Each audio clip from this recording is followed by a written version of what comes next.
Welcome to the party. I'm not here right now, but I want you to listen very carefully. Enough talk. It's showtime. Hello and welcome to Bags of Action. My name's Steve, my co-host is Pete. Hello. This episode we've got a special co-host who's come back from last month. It's Barry from Geek Syndicate. Do you know what? I thought you were going to say come back from the dead. I did as well. I blame the hand. From the dead. What? Wait, what? No, he's back with us to talk about the 1995 film Bad Boys. I was all queued up. I was all set to go into like song and do a whole Bad Boys riff, and I've completely fucked that. So sorry. Should we go back a step? No, because it's not going to be the same now. It's not going to be spontaneous. It's going to feel staged. I don't do stage, just Dave. He does staged. It's true. So, this remarkable film was directed by Michael Bay, who, in more recent times, gets a bit of a thumbs down from me because of the various Transformers pain and gain things. Yeah, he was on a run at this time. You know, this and The Rock. He was in a good place. I think because of those two films, he gets pretty much a free pass for most of the films he's done since. I agree. Yeah, it's when he started in 2009. Was it before that, the first Transformers thing? I can't remember now. Hang on. Transformers Revenge of the Fallen, 2009. 2007, the first Transformers. So for 10 years, he's been making Transformers films. Wow. Feels like 20 years at least. Anyway, so he was on a good run at this time with Bad Boys, starring Will Smith and Martin Lawrence and Téa Leoni. Leoni. Formerly Mrs. Duchovny. Oh, yeah. Did you not know that? No. Oh, I think I did know that, but I'd forgotten. They were married for like 15, 16 years, couple of kids, I think. So, there you go. Anyway. And Tchéky Karyo. Is that how you say his name? Who? Tchéky Karyo, the villain. Oh, Fouchet, who plays Fouchet. Yes. Oh, okay. I'm sure that's not how I'm sure that's not how you say his name, because it sounded like Jackie Cairo. That's what I thought. That's the greatest extra pulp from like hero. Indiana Jones film or something. It's a great pulp hero. Plus, Joey Pants is in this one as well, who's always fantastic. He is. He's so good. He's so good, Joe Pants. And Marg Heldenberger, who later on I saw for about 20 years in CSI. Yes. So she kept cropping up forever.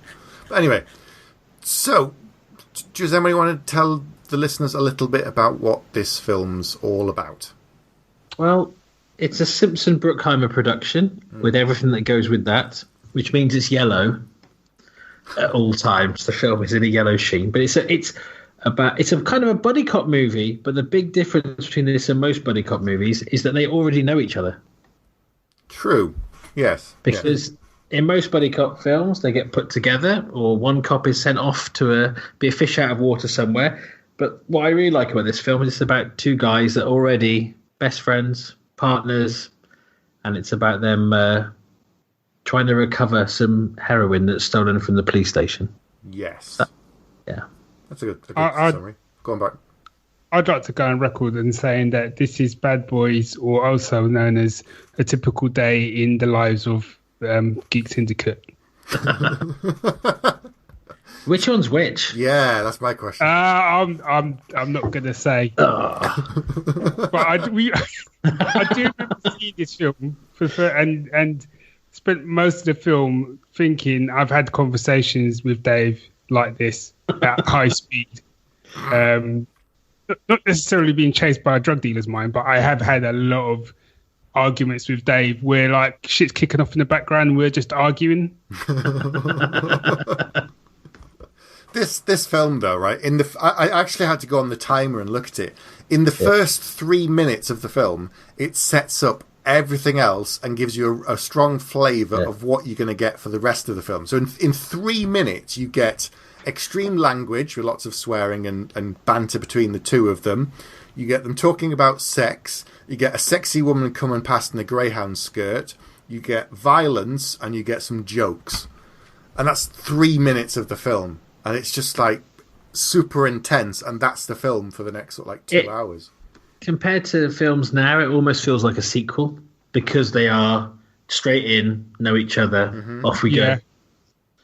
And I think you could, it actually has a really good point, Pete, because when you because the film starts and they have the big heist, don't they, when they go, and you don't realise when you first see it that they're actually robbing the police station. No, yeah. And it's a great like heist scene. But you're right. The way they come in and they talk to me and they say, "Oh, this was this was our career bust," and they're obviously top cops, this sort of special unit. You almost feel like you said, this is almost like the second part in the trilogy, and like Bad Boys 2 really should be Bad Boys 3 because we feel like we've kind of missed the film where they've kind of joined up and they've got together and they've had that career bust, and this is almost like the follow up to it. Yeah, it's true. If this was Lethal Weapon 2 in a way, it's like the first film. Well, if you go back and look at the first Lethal Weapon film, he meets Murtaugh's family, he gets to know them, he saves their lives, blah, blah, blah. And then the second film, he goes to their house, walks in, kisses the wife, kisses Murtaugh, sits down, have a cup of coffee. Whereas to this one, they've already done that because Will Smith comes in, he knows the wife, he knows the kids, he starts telling one of his sex stories, and the wife's going, "Don't be telling your sex stories to my kids." He goes, "No, I just tell them to your husband." "Don't be telling him stuff as well." Yeah, so they skipped a whole 2 hour film, and it's just like, boom, here we go. They know each other. They're tight. But again, I kind of like that because instead you haven't got that, are they capable? Or is this like a step up from what they usually do? Because Joe Pants kind of says to them, "I just need you guys to do what you always do, but just do it faster." Yeah. So the 72-hour clock isn't like, can they do it full stop? It's just, can they do it with the limitations of the time and a few things that get thrown in their way plot-wise. Yeah. Yeah, yeah. And I suppose what they do, which is still able to kind of do the buddy cop thing, like you say, normally you have the fish out of water and the mismatched cops, and they are mismatched, even though they're mates, they are mismatched cops. They're very different characters. And so the fact that they kind of have to switch roles, especially for Martin Lawrence's character, I think is like puts a different spin on it. Otherwise, it could just be I'm not saying it's the standard film. I really enjoyed the film, but that just having that little bit on it is like a little extra plot point, which I guess they couldn't have done if they were strangers. Yeah, and they know each other so well, as you say, they can do that swap. But I also like the fact that we find out what's going on with Martin Lawrence's character pretty quick because we see him with the kids and in bed with his wife, and he's a settled family man, but he's still an action guy with Will Smith. And it's not until maybe 20 minutes in, where they're driving somewhere, that we find out about his backstory, the fact that he's rich and all the rest of it, and the whole thing about I'm just pretending to be a cop, right? Yeah. Okay, it's just a game to me, and all that sort of stuff. So fuck you, or fuck everybody who got a problem with Mike Lowry. I love you, man. Fuck you. See? But they do it in a way that it's not exposition heavy, and yet you've still got the banter with the two of them going back and forth, and they know each other, that he can say that, and Martin Lawrence's character doesn't get deeply offended by it, even though he's swearing at him quite badly. Yeah, and they keep true to that. I mean, I'm jumping forward, but like the scene with the paddling pool is kind of this great kind of, these guys grew up together and they've got each other's back no matter what happens, which I think is great. What surprised me is how much this is a Martin Lawrence film. What do you mean? More than Will Smith. Do you think? Far more. He's got like 2/3 of the screen time, even though they're a partnership. Martin Lawrence, it feels really odd because I guess you're so used to Will Smith being such a big star that I'd forgotten how much that Martin Lawrence has got a lot of the story revolves around him. Well, that's because he's also pretending to be Mike Lowry, and so he's more there with Téa's character, going and doing stuff, because as far as she knows, he's the only person that she will trust. Therefore, we get to see more of him, and he's protecting Martin Lawrence's family and that kind of thing. It's weird though, because even though on paper Martin Lawrence has the sort of lion's share of the the script and whatever. And even I watched it again sort of today. I still never got the sense of him having most of it. It still felt like a pretty even-handed film, even though if you actually probably clocked up the minutes, it probably wouldn't come out that way. But it was kind of like every scene that Will Smith was in was great, and then every scene the two of them were in together was great.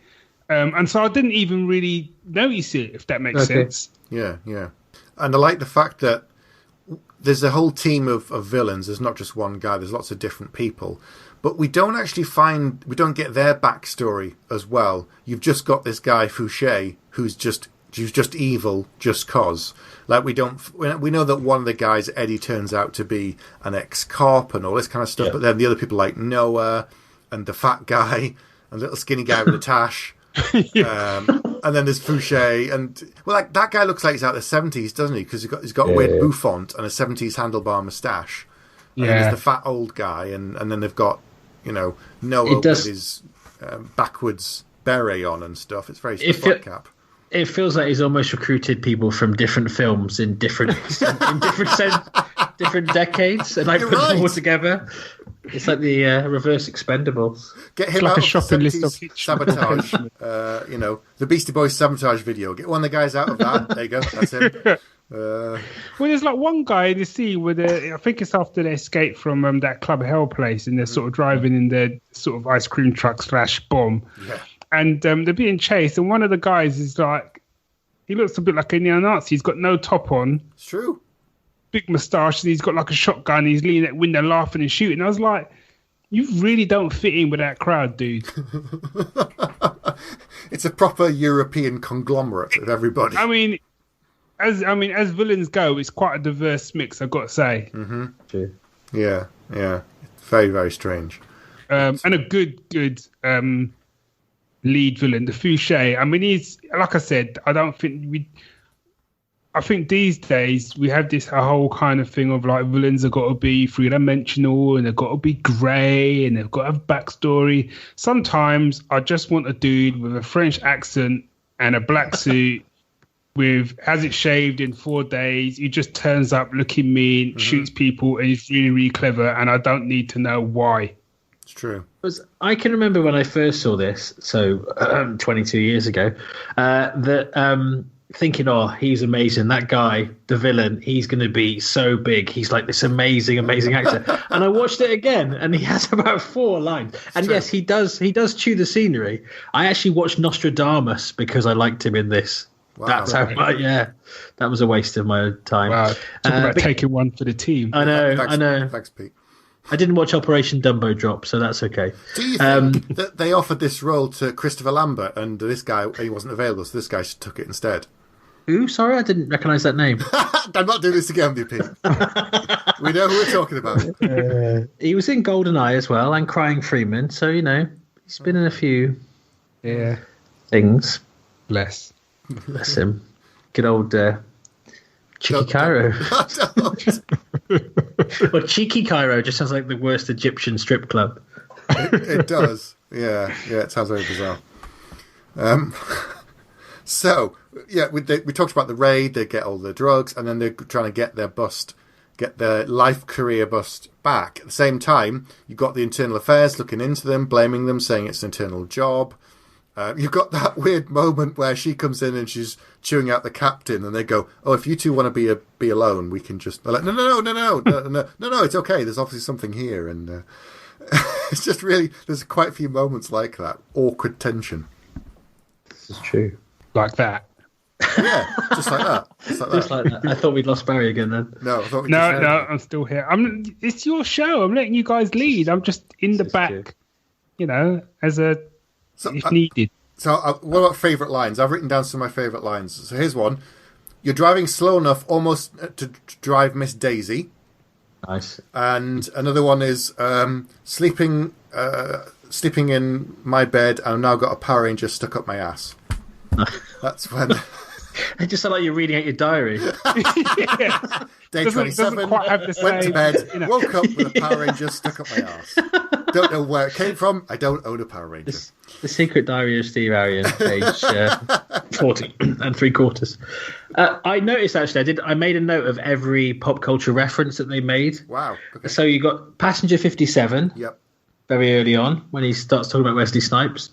Driving Miss Daisy, which you just mentioned. Terminator 2. The Cosbys, probably best we move on. Michael Jordan and Action Jackson. We're all in there. You also forgot Jim Brown. That is true.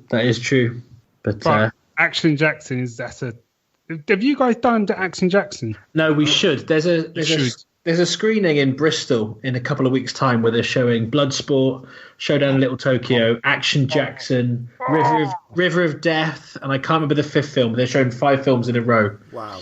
Cinema there. Action Jackson. We should do Action Jackson. Now you piss me off. Awesome film. Sharon Stone in that. Did I imagine that? Yes. Yeah, yes, she is.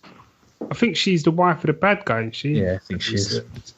I keep forgetting she was the wife of in Total Recall. She was. Yeah. That still freaks me out when I see that now. But anyway, that was a long time ago. So, some of your favourite lines. Tell me stuff. I wouldn't say the whole film, but I just think, and I know it sounds really man asked to say this, but there's just so many conversations that the two of them have. I know a lot of it is ad libbed as well, but a lot of the arguments in the conversation really, really reminds me of my friendship with Dave. Really, really does. More so when we were younger. I think then when we were older, I think we always snap at each other when we were younger. But I remember a scene in a car with Dave and I where we were driving up a particularly high hill, driving to Alexandra Palace. Anyone knows where Alexandra Palace was. And we shouldn't really have been driving up there because they'd closed all the roads off for ice because it was literally that bad. And Dave was like, no, it's fine, get in the car. Cut a long story short, it ended with Dave's brake stalling. He couldn't restart the car. The car was sliding back down the hill towards a T-junction, at the bottom of which was an incredibly busy road, and cars were coming up and down it. And effectively, if he hadn't restarted the car, we would pretty much have died. And there was a lot of him going, I've got this, I fucking got this, and me going, fucking start the car, what the fuck you did? Start the fucking car.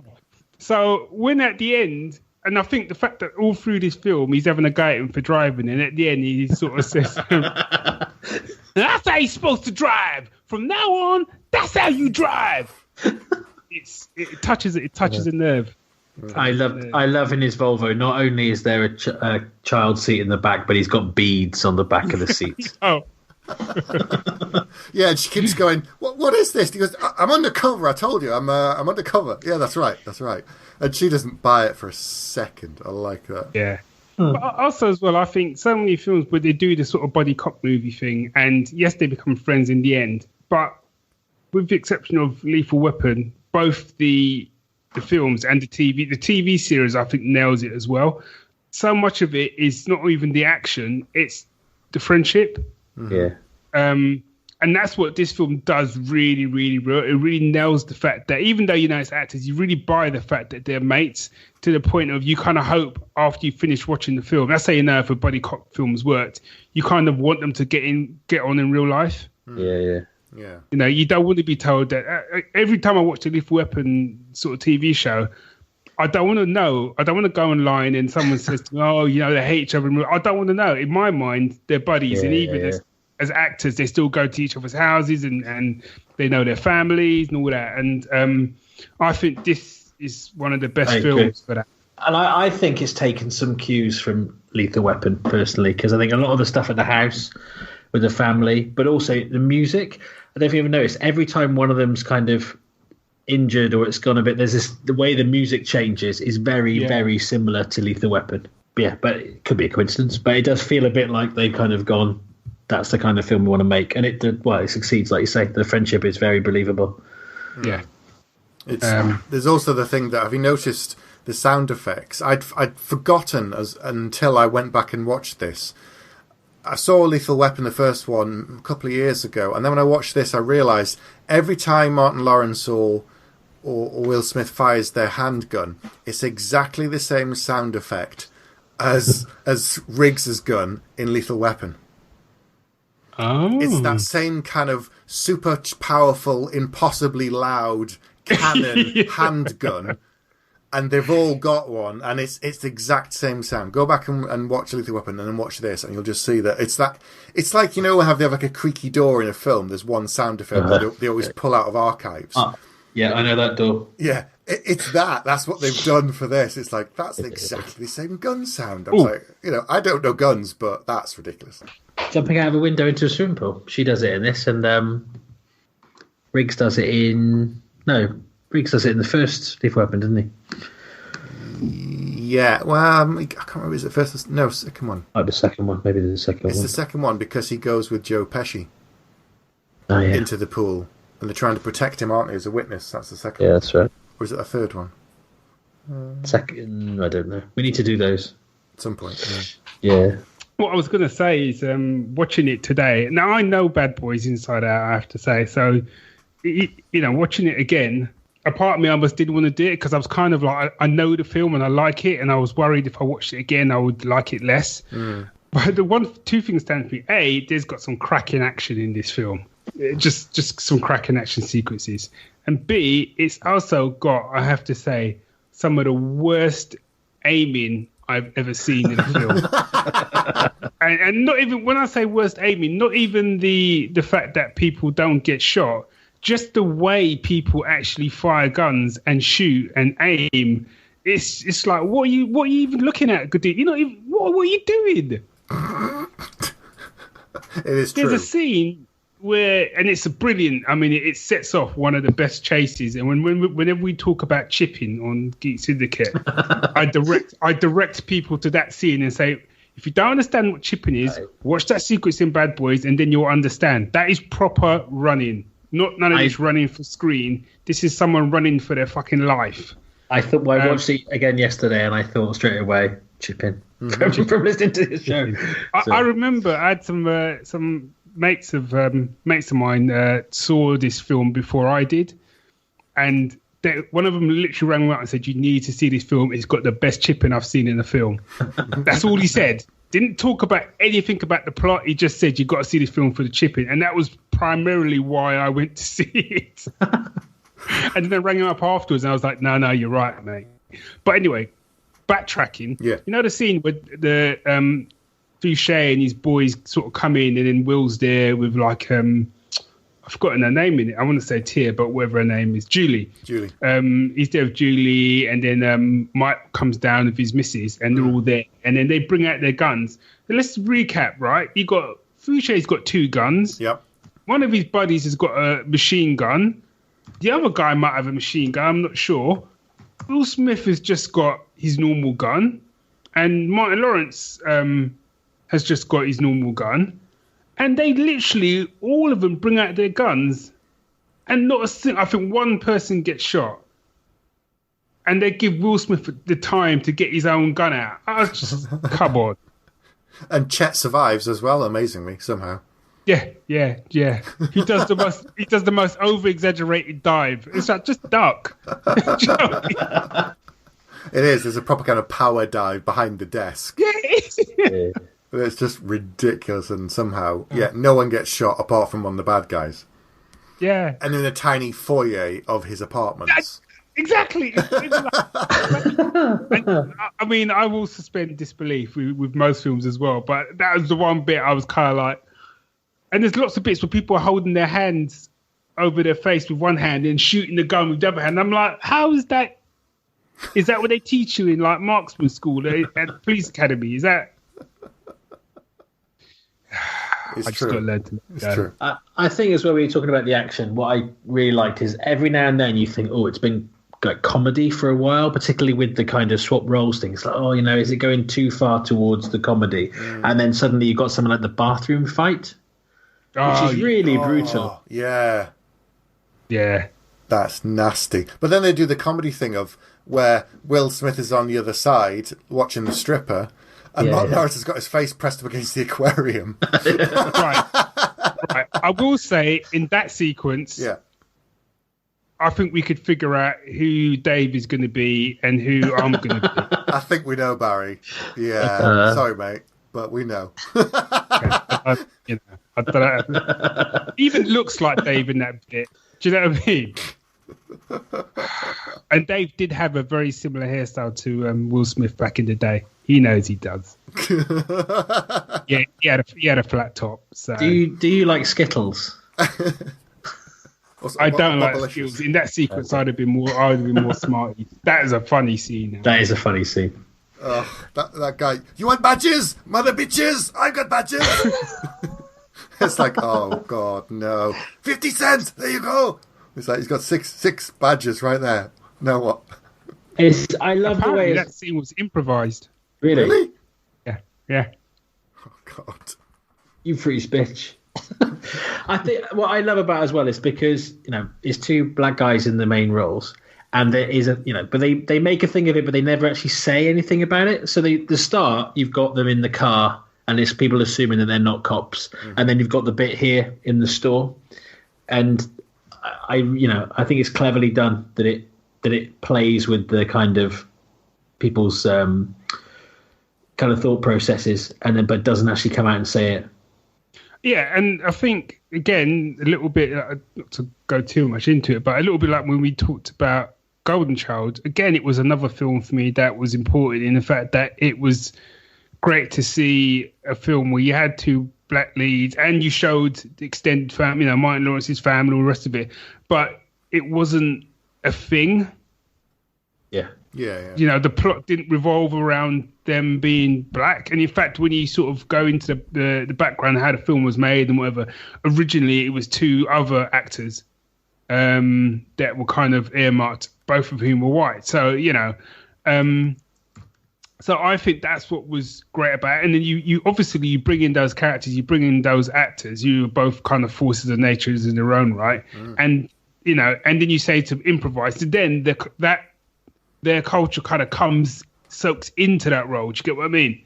Yeah. And that's why I think films like that back in the day and like Beverly Hills Cop and whatever kind of work so well. And yeah, you throw in the occasional black joke. Like there's a bit where they go in the house and they say, "Oh, we're Negroes," and too much bass in your voice. There's too much bass in voice. That scared white folk. We wonder if we could borrow a cup of sugar, and all that sort of stuff. But it's done in the banter between the two of them. Yeah. And they're just throwaway lines. Oh, do you know who the original casting was? Go on.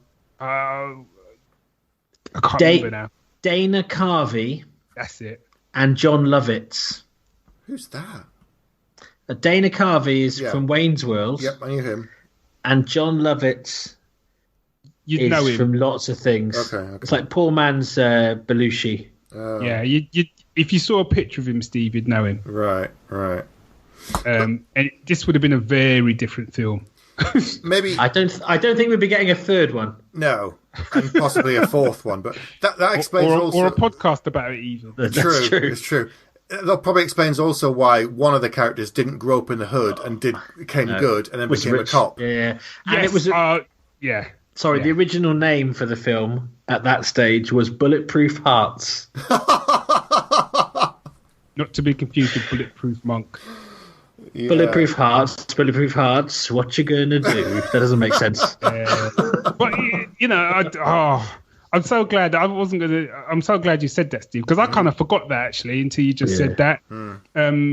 These days was just I'm so used to and sick of the kind of one of them's made it out of the hood, and there was none of that, and they could have well come up from rough areas, but it was none of it. It didn't need it. All it was is that they were mates that had come up together, and they'd obviously both joined the police force together, and I just thought it was, it was, and they never really touched on that anymore, really. No, that's it. I love that line. You've been my partner for 6 years, but you've been my boy all my life.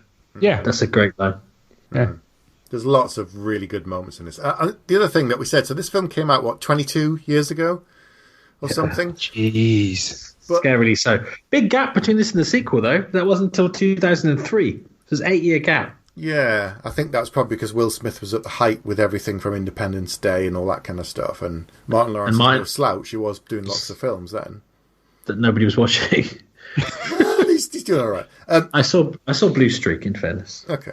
I was going to say that, so it's 22 years, but the number of films and TV shows that then reference some of the stuff that was done in this film is quite remarkable if you think about it. Not just the running thing, but the biggest one that comes to mind is all the stuff in Hot Fuzz. Hot Fuzz, yeah. With the 360-degree camera thing and shit just got real and all of that stuff. So all these things that they kind of mock sometimes or just pay homage to came from this. But it works. It wasn't done in a jokey way in this film. There are jokes in the film, but those moments are quite serious, and yet other people just kind of do nods to it now. Also, as well, I think, because there's so much time, and in some ways I had forgotten how much time had passed, since this film had come out. And like you say, I remember seeing this film for the first time, and back then, obviously because of who they chose, that was good. That was a bit of a draw for me. But the action sequences back in the 90s, there wasn't shit like that wasn't coming out. Not like that, And I think when they had that scene, even though we kind of joked about it, that whole chase sequence with Will Smith and then Martin Lawrence coming in then was brilliant, because what I thought was so cool was, I love to hear my brother tell it. When he tells it, it just makes me laugh because he always will tell that story every so often. But that sequence where he's running, you don't actually know where Will Smith is running to. No. You know he's coming after them. I'm talking about when it goes slow-mo and he's just running and the music's going. Yeah. And you just, he's kind of running to him, but you kind of don't know where he is. And then you get the whole little bit with Martin Lawrence, and then he falls on the floor, and then the car's coming to run him over, and then you realise that's where he's running. He's running to get to his mate. Yeah. And what I love about it, so many films where you have that sequence and someone normally will push someone out of the way, and then that person gets knocked over or something. And the fact that he kind of grabs him as he's running, because he's running that fast, he hasn't got time to sort of stop. And then they both sort of fall to the ground. And then when he rolls, he's still got his gun out, and then they get up, and then you get that sort of brilliant tracking shot, and they're both just shattered. I just think that, even when I watch it today, I still think that sequence is just brilliant. And as a chase, they literally threw everything at him, from like old people to like wheelchair basketball team, to someone doing a fashion shoot. It was like everything. That's a brilliant sequence. That and the all the action sequences, but I think that for me is probably my favorite, with the finale being my second favorite. And did you know that apparently there wasn't enough money for the finale, and Michael Bay put his hand in his pocket to fund that sequence? I've always liked Michael Bay. I don't have a bad word said about him. No. So at the airfield, that giant kind of thing with the garbage truck and the planes and all of that. Yeah. Wow. I mean, that is an incredible action kind of thing, where they work out where it's going. And like we're saying about Fouchet, he's made the deal with this drug dealer. He sold him the drugs. He's got the money. The transfer's complete. And then when it all goes wrong, Fouchet just shoots him. It's no kind of like... It's just like... He doesn't say anything. Or maybe just says, "You son of a bitch," or something. But he just shoots the guy straight through the gut. And it's like, oh, man, that's harsh. Also, as well, I mean, seriously, who outfitted that guy? Did he go to like Drug Dealers R Us or something? I want a white... Pimp me out, please. I mean... I got my white waistcoat. I got my white shirt, white trousers, white shoes. He literally walks in. I'm like, really, dude? Stash. When he walks in, no one says, "Why are you here?" Did you get up in the morning and just tell you, hand me my pimp suit, I've got to go sell some drugs? And, wow. Just wow. But yeah, that action scene is incredible, where they just blow up everything, and then Julie gets involved, and because she's got the key, she's stashed. I mean, it has to be said, on the sort of talked about the good stuff about it, or the negative stuff, but I'm coming at it from the point of view of having watched it today. It's quite sexist, isn't it? Yeah, in places it really is. Well, I think as well. Yeah, I mean, a hilarious scene with the phone call where he thinks that Mike is sleeping with his wife. That's very funny. Yeah. But when he gets there and he's like, I'm sorry, I shouldn't think this of you. You're my best friend. I'm really sorry, but I ever thought this way. But at no point does he think maybe his wife wouldn't do it. It never even enters his head. But it's not even that. It's little things like his reason for Mike coming to live in the house. It's kind of like, well, there's been some break-ins. I worry about you and the kids. So Mike's going to come and stay here. So what? Every time I go away, I've got to ring Dave and go, look, I'm going to Comic-Con. Can you just come and stay with Sue? Make sure she's all right. I think the reason he did that is because they read his license plate. No, I know why they did it. Yeah. I know why they did it in the plot, but his explanation to his wife... Yeah, he lied. Do you know what I mean? That's what I'm saying. It's not so much that he needed to do that, obviously, because he was worried they were going to come to the house. But his reasoning was, there'd been some breaking, so Mike's going to come and stay here. But that just wouldn't happen if I said that to my wife. She'd be like, well, I'll be fine. Well, no, Dave's not coming to stay. No. Actually, the dancers in the club, the masseuse turning up, those kind of things felt like 80s film things that had just moved forward into the 90s. Well, it's like when he goes to see, it's the girl who, I've forgotten her name now. She's the one who gets shot and basically... Yeah, Andy, isn't it? Yeah. And they go to like the gym where she works out. Mm. And I've never been to gym and seen any women working out dressed like that working out. But when you actually look in the background at the other women there, it looks like a soft porn video. I'm like, wow. In fact, the only woman in the film who isn't sexualized or criticised for not having sex, which is the wife, is the person who's the insider at the police. Yeah. Max, sorry, and the character's name was Max, wasn't it? Yeah, and when she turns out to be the ex-girlfriend of the villain, so... Yeah. But it's I mean, it really plays, even though she does a couple of things she does do some stuff in there, and I'm maybe downgrading her character a little bit, and maybe it's just how I watched it today. But because they did really play up the damsel in distress trope quite a bit in this film, even though there were bits where she did sort of hold her own. Mm-hmm. And they even made a bit of a joke out of the fact she's always kind of like handcuffed to a car or something. Yeah. But there was a bit where, and again, it's that same sequence where they come into the foyer, and there's a bit where like Martin Lawrence and his wife, and obviously shit's just kicked off, and he's like, take my gun, go upstairs, take my gun, and she goes, I love you. I'm like, it just seems really, when you watch it just seems really, I love you, Marcus. It's just like, well, that's given, but people are shooting at you. It just, I don't know. It would have been better if he just said take the gun and it just cut to another scene. It just seemed weird. I don't know. Maybe it's just me. Yeah, the female characters in the film don't get a particularly good run. The only person with real power in the film is Marge Helgenberger's character as the internal affairs, and they don't really like her, so she kind of comes in, says something, and goes out again. So it's very much been made to be a everyone likes the film, but it's very much made to be a boys' film. If you get what I mean. Yeah. But yeah, that side, it was a film of its time. But I absolutely loved watching it again. When was the last time you saw it, Pete?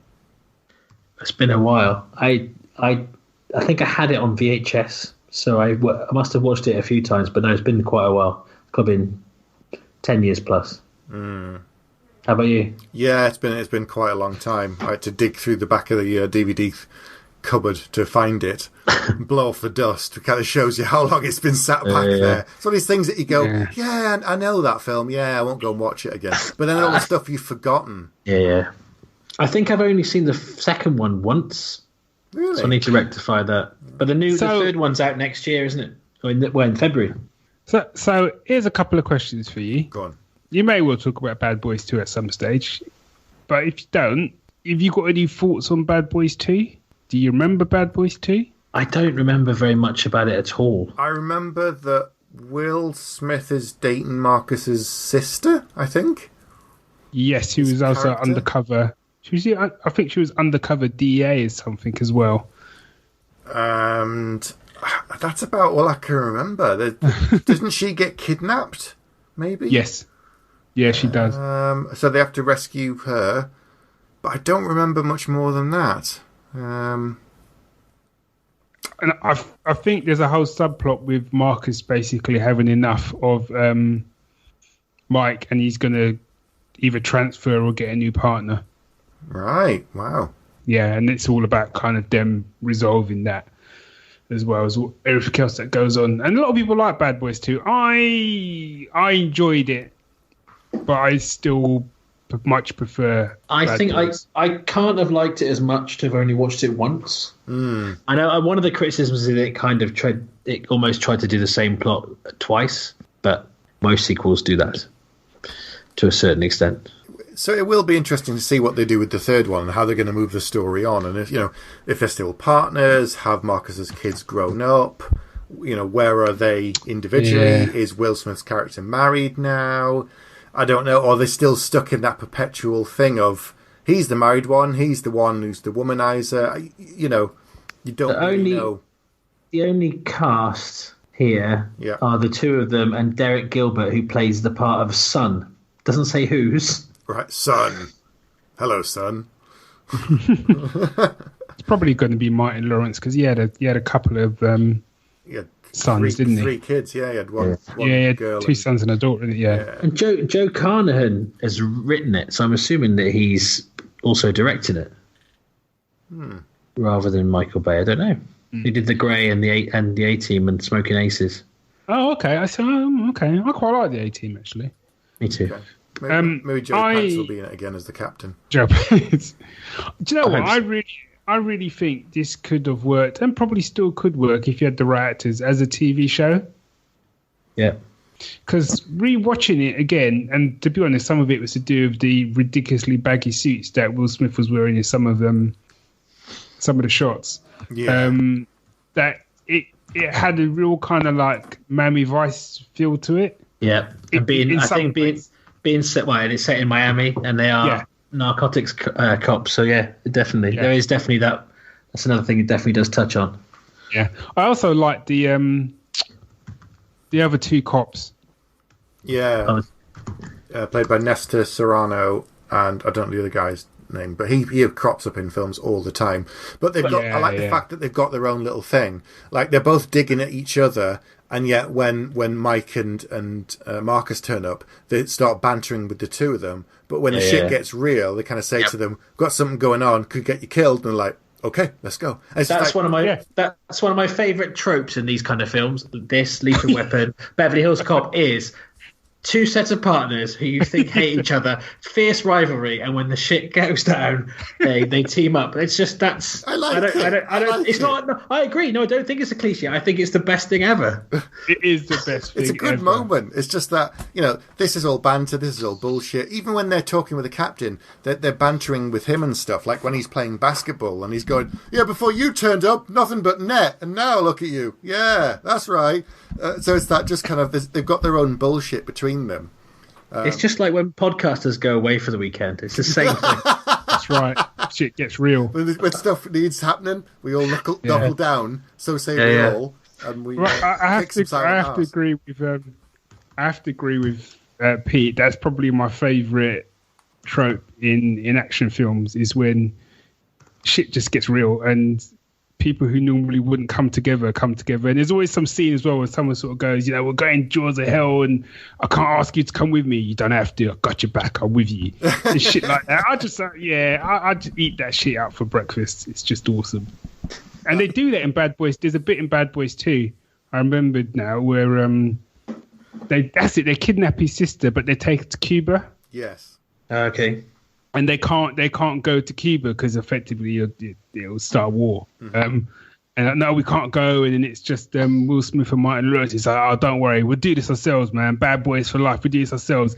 And then suddenly, like the SWAT team and the other two cops they didn't get on with kind of come down the hall, and it's like, hey, I'm ex-SWAT. You look like you're going to do something crazy. I'm in. I thought, this film is awesome. Why isn't my life like this film? It's on. It's on now. I want it so, like, even when I'm like, I don't know, I'm going to make myself a cup of tea and the milk's slightly off, that suddenly someone kicks open the door. Hey, I'm ex-SWAT. That milk looks like it's off. I'm going to drink some with you too. I've got your back.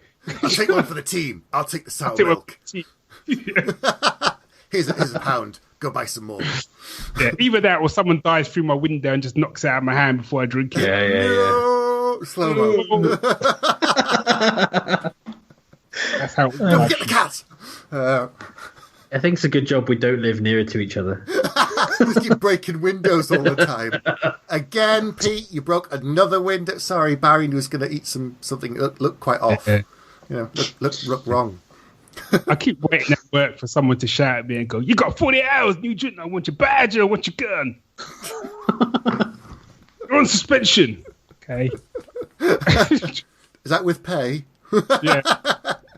That mean?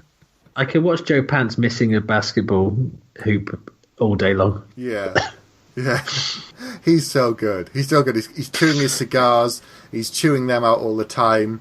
And he gets some funny, weird lines as well. He's like, I need everything you got, but I don't know where. So hold on. When he's calling in the people at the end, which is kind of pointless. Have you noticed? Like they've killed everyone, they've blown everything up, and then all the cops turn up with a helicopter and SWAT. And it's like, well, it's a bit fucking late now, mate. You should have been there half an hour ago. It almost looks like that little bit where it's like that entire US police force. Yeah. It's almost like that's where the budget went. Do you know what I mean? It's true. This is true. You can see why they asked Michael Bay to pay for it.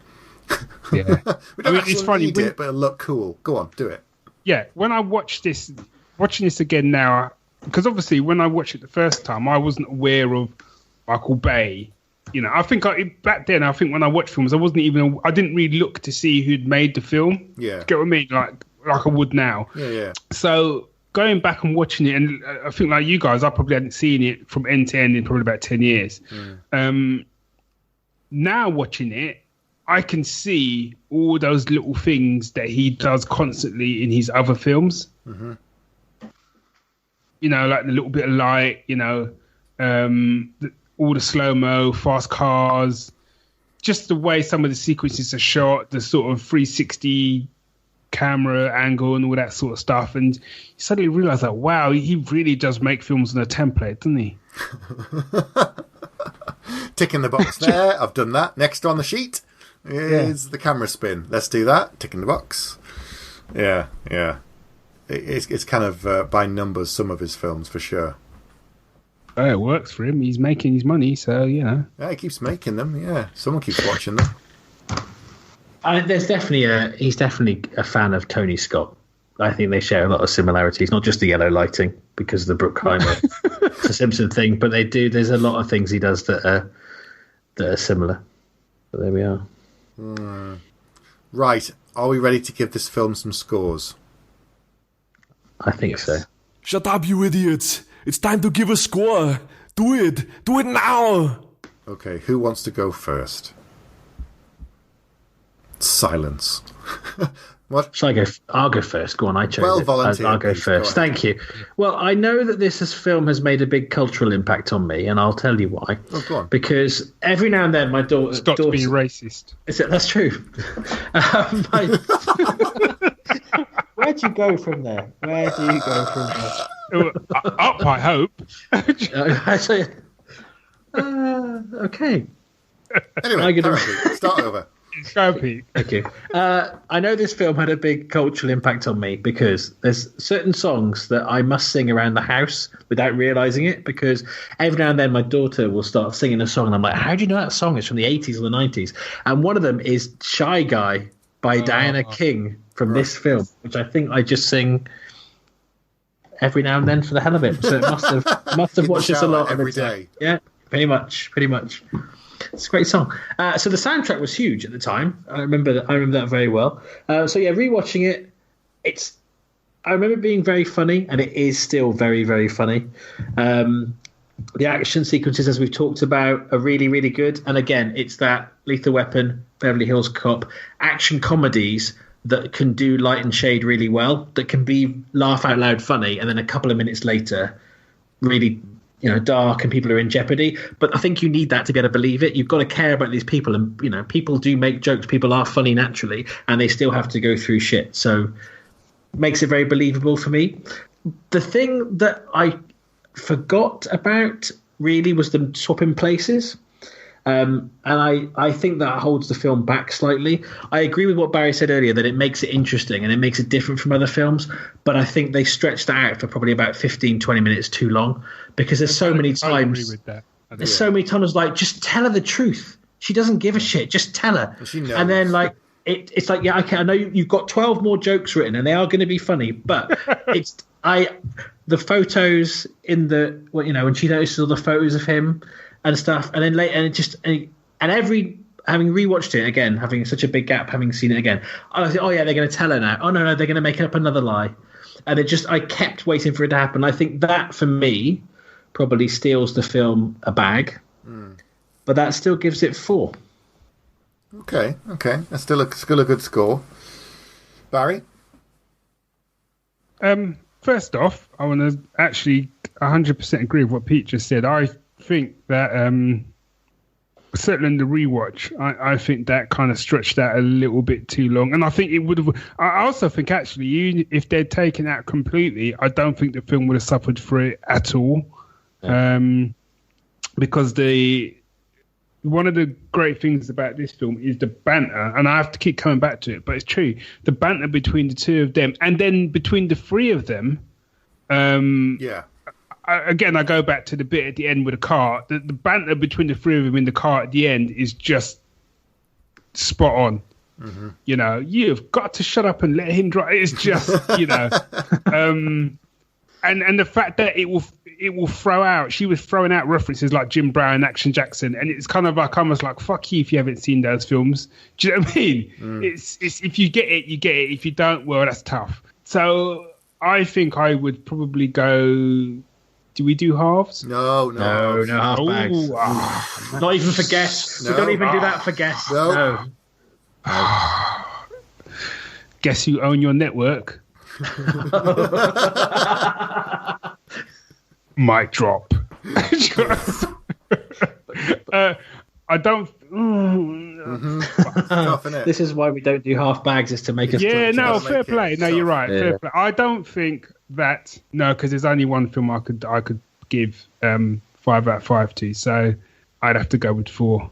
What's your 5 bagger film? Really? Okay. Yeah. Well, it is action, but I suppose in terms of what the films that we normally do, Yes. Oh, okay. Yeah. There's probably, to be fair, there's probably. We've had about 4 films, I think, that should go at 5.